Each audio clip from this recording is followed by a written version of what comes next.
issues that we have been discussing quite frequently. I mean, the issue of why the policy rate was not adjusted downwards. It's very clear in our last MPC statement. I think that with this MPC statement, we've also been very clear about why we have not done that.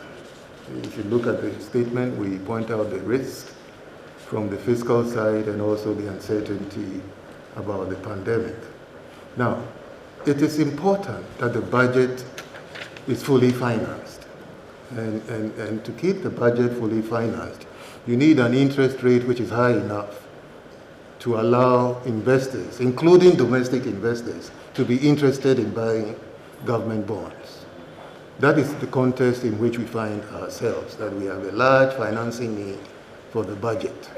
This is not the time to be reducing policy rates to create a disincentive for getting the budget fully financed, because that would create serious complications for the economy.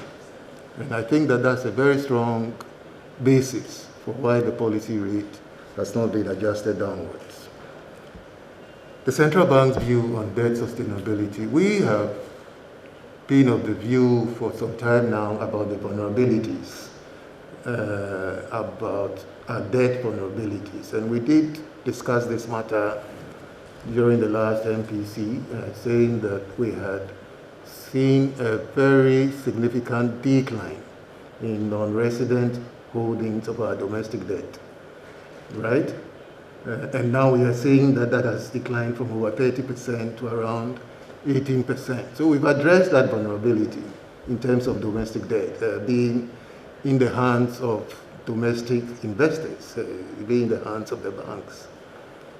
Unfortunately, our debt is not only domestic, it's also external. So you have the external component also. And when you put the two together, this is where the issues of sustainability comes up. And the assessment is that the risks going forward are on the upside, which we all, in a sense, do appreciate, given the sort of things that we have had to do this year to cushion the hardships on investors, cushion the hardships on households, cushion the hardships on depositors.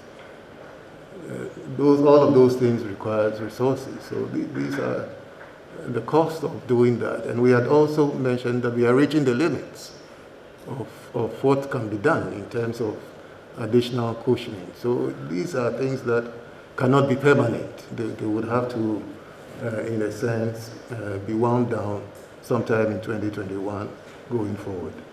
So that's where the issue of the risk in the debt situation.